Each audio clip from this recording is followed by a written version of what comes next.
साहब, आपने मुझे मौका दिया आज बात करने के लिए इस बड़ी इम्पोर्टेंट रेजोल्यूशन पे।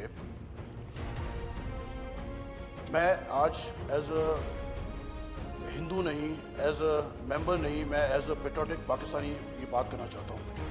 जो पहलगाम में जो इंसिडेंट हुआ, हम सब उसको कंडेम कर चुके हैं, पूरा हाउस उसको कंडेम कर चुका है।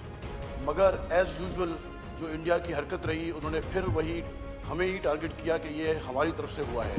इसी तरह जब इंडियन पार्लियामेंट पे अटैक हुआ, चाहे वो समझौता एक्सप्रेस ब्लास्ट हो या पुलवामा इंसिडेंट हो, हमेशा उंगलियां पाकिस्तान पे उठती हैं, जिस पे ये मोदी सरकार ये हमेशा यूज्ड टू है कि ये चीज़ें करने पे।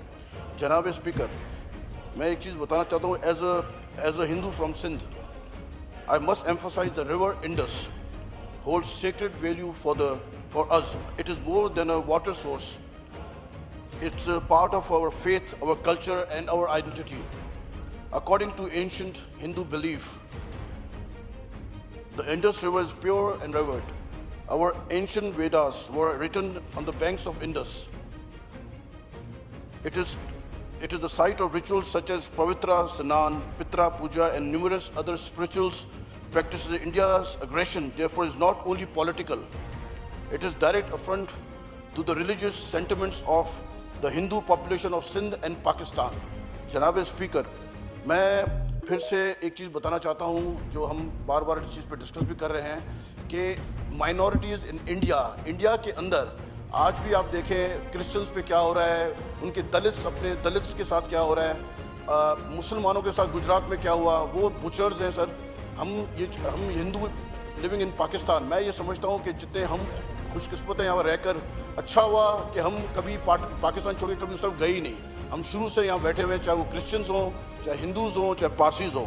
सर हमें तो एज हमारे इक्वल राइट्स हमें दिए गए हैं अंडर आर्टिकल 20, 21, 22 एंड 36, जो हमें बात करने की इजाज़त देते हैं। हम जिस तरीके से इंडिया पाकिस्तान पे जो अभी वॉर करना से शुरू किया है, और स्पेशली उनकी जो इंडियन मीडिया है, वो तो खाली अब वो ऐसा लगता है कि खाली अब असेंबली बची है और बाकी सब पूरा पाकिस्तान ही उड़ा दिया उन्होंने। सर ये मोदी सरकार जो है ये ना खुद जिएगी ना किसी को जीने देगी। मैं आखिरी में ही खाली कहना चाहूँगा कि हम अमन चाहते हैं, मगर जुल्म के खिलाफ अगर जंग लाजमी है तो फिर जंग ही सही। बहुत शुक्रिया सर।